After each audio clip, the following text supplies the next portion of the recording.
The first Resistance was one of the premier launch titles for the PS3. It acted as a huge departure for Insomniac Studios, an already acclaimed developer known for cute and cartoony mascots.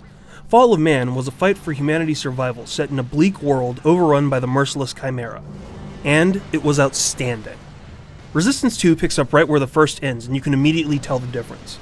This game is larger in scope in every way. Whereas the first game mainly took place in not-so-jolly old England, the sequel is a larger conflict raging across the USA. Even when you start in Iceland, you then skip to cities around the United States like nobody's business. This really drives home the fact that this is a bigger, more cataclysmic war, since the US is the last remaining free area in the world, and the scope that was hinted at before is fully realized in this game.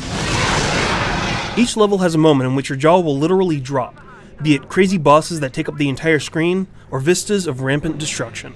The ambition is amazing. This also extends to the gameplay itself. It's not uncommon for you to fight hordes and hordes of enemies at one time, or to take part in large-scale fights with lots of allies. Somehow, Insomniac managed to fit all of this on screen with a solid frame rate, which is just incredible.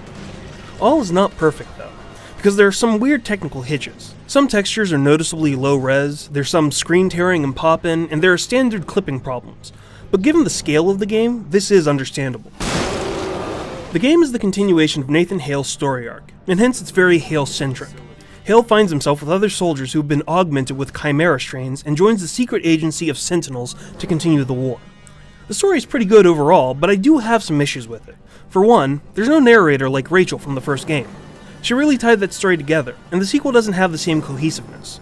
Character motivations aren't clearly explained sometimes, and the ending, well, let's just say that it ends.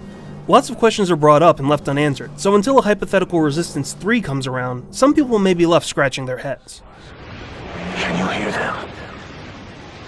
It is beautiful. With that said, the game is as fun as ever.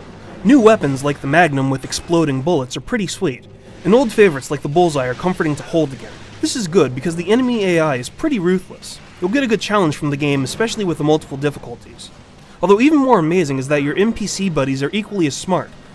They don't just wait around to be killed like most NPCs of the world did. They return fire and even take out some enemies for you. So the single player is good and probably about what you'd expect. However, the multiplayer is probably some of the best I've ever played, and I'm pretty picky about my multiplayer games. First off, there's a co-op mode that you can play with up to 8 buddies. This is not just a rehash of the single player. These are side missions that run parallel with the main story and have their own set of objectives. The idea is to show you the war from a different angle, that it's not just Nathan fighting this war by himself. The system is very slick. There are 3 classes, Soldier, Spec Ops, and Medic, that can gain levels and unlock class-specific perks called Berserk Powers.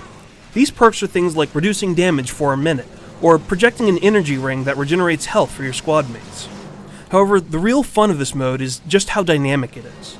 You could be given an objective, and based on how well you succeed, the game might throw more enemies at you for a similar objective. It will also scale based on the levels in your party and the number of players in the game, so the game is always evolving.